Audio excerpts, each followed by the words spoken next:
LGBT business groups are looking to add a little more diversity to the state's diversity initiatives. They would like New York to create a first-of-its-kind program to direct more state contracts to small businesses with LGBT owners, or owners who are veterans, or owners who are disabled. The bill is called the Supplier Diversity Act, and here with us to explain more is the sponsor, Senator Brad Hoylman. Also with us we have Jill Houghton. She's the Executive Director of the U.S. Business Leadership Network, and Jonathan Lovitz of the National Gay and Lesbian Chamber of Commerce. Folks, welcome to Capitol Tonight. Thank you. Good to have you. Welcome back to Capitol Tonight. Thanks for having me on Newsbreak. It's a little LCA joke. All right. So, Senator, I guess we'll start with you. Why is this necessary? I mean, again, and I'll just get this right out here. I mean, people get a little bit freaked out, even though we already have a number of them, when you start talking about singling out certain groups for special treatment. Well, we've seen these groups, LGBT-owned businesses, businesses owned by people with disabilities, and veteran-owned businesses as historically underrepresented in the contracting process. This legislation would create an Office of Supplier Diversity to figure out strategies to increase competition and encourage entrepreneurship among these groups. So, if I'm not mistaken, the state already has something for MWBE, right, which is minority-owned and women-owned businesses, and it's supposed to encourage their participation and do exactly what you're talking about. And their track record is not fantastic. I mean, they do help people. But they just don't do as well as I think advocates would like. Well, I think that there's more work to be done in the state contracting process. You know, New York's contracting power is about $240 billion.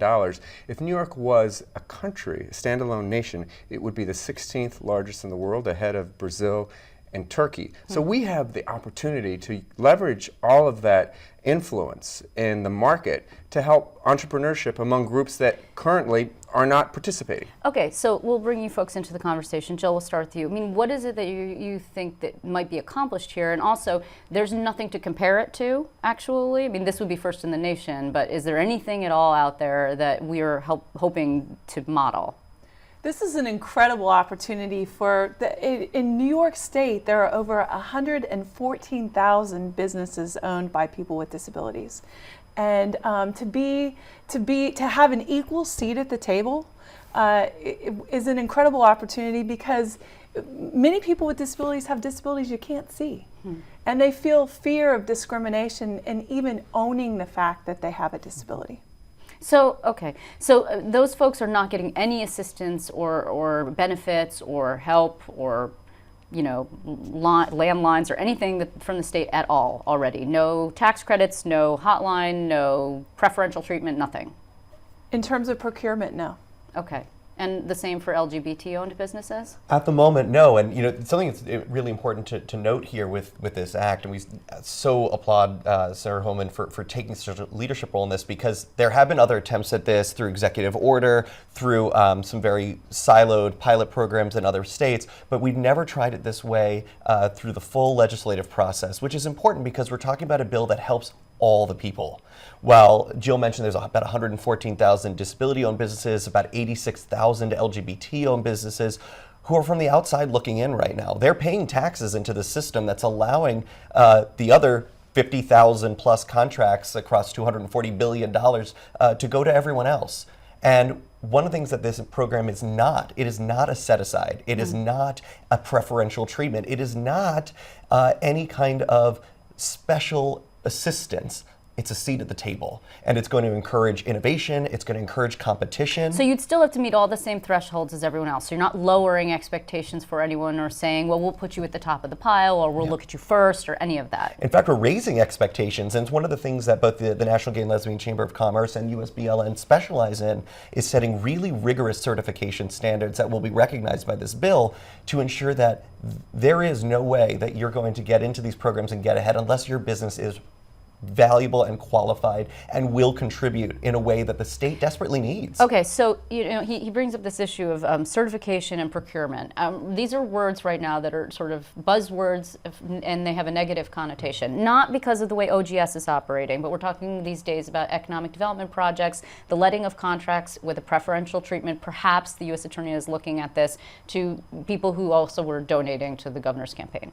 So what safeguards have you built in here to make sure that this won't in any way be subject to manipulation by those people who are participating? Well, I think competition is the safeguard. If we open up the opportunity for all entrepreneurs across the state of New York to participate in the contracting process, to get technical expertise, to understand how to do it. I mean, trying to figure out how to apply for a state contract, I think, is half the battle. Yes. And if we can give those entrepreneurs an opportunity, those vets or those disability-owned businesses or those LGBT businesses, some understanding how to do that, I think that competition will actually make a better process for everyone. And you have confidence in, because what you're suggesting is that we create this new division inside OGS. OGS, the Office of General Services, is an executive administration run agency. You have confidence in this administration's ability to do that fairly and without favor or harming people potentially who were making the administration mad.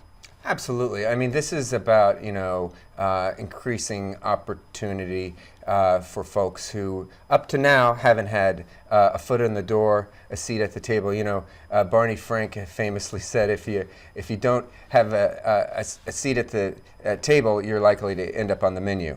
And that's what we've seen in terms of these small business owners who have been, up to now, shut out of the process, largely because they don't have the skill set to get into the procurement process. When you talk about, and this is a sort of a question for both of you guys, when you talk about these businesses that might be able to avail themselves of this new division and this assistance, I mean, how many of them are actually ready to do so? I mean, for example, when you have disability-owned or people who have disabilities who own businesses, sometimes they're very small. I mean, I know of a few folks who are one person running a business. I mean, usually there are state contracts you can get to run things that are just requiring one person, but generally speaking, we're talking about something a little larger.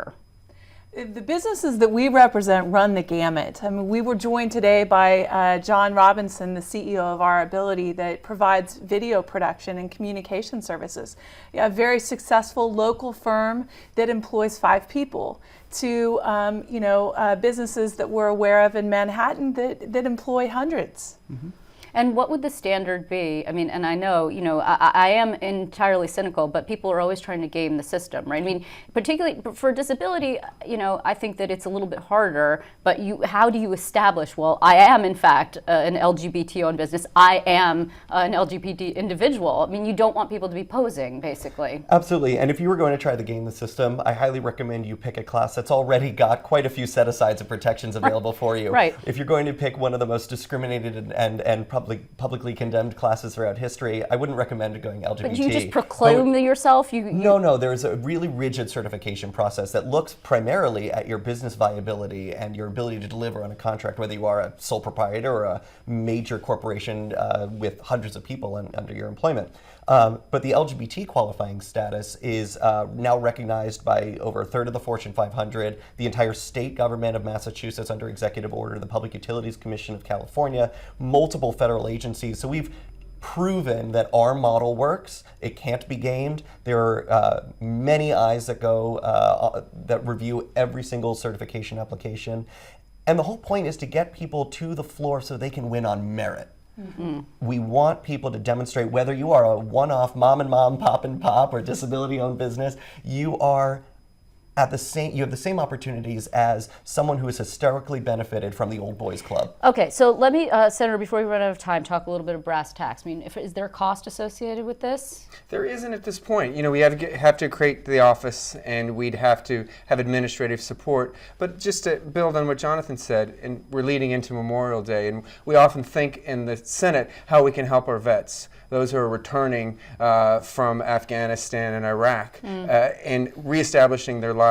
There are a lot of small businesses that are owned by vets in New York State. This is one way that we could take a positive step in making sure their transition into civilian life is smooth. And also, productive. We have to talk about this, as we always do. When I have you here, you're a Democrat. That means that you're in the minority in the Senate. It makes things more difficult to move in the chamber. So where are you in the whole process of this? Well, we've introduced the bill today. We have a co-sponsor in the Assembly, and Harry Bronson, who himself is an entrepreneur and an LGBT businessman. And so we'll think he'll bring great insight into the legislation. But are you hoping for this year, or is this something that you're introducing? And we don't have a heck of a lot of time We left. have 9 days left. Right, not to put too fine a point on it, but yes. We're realistic, and there are a lot of other bills like the Child Victims Act and closing the LLC loophole. And mayoral control that we need to get done before the end of session. That said, you never know in Albany, and I think this is important enough that I hope it rises quickly to my colleagues' attention. So forgive me, folks, but since you did bring this up, the act that you just mentioned in terms of child victims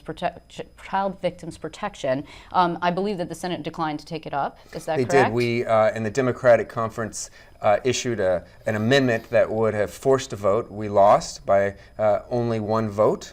It shows you, though, how this issue has raised consciousness across the state, and I'm hopeful that we'll see some action before the end of session. And also an expression of support from the governor. Indeed, as well as the Attorney General, advocacy groups across the state, thousands of New Yorkers. This is a matter of justice to allow survivors to have their day in court.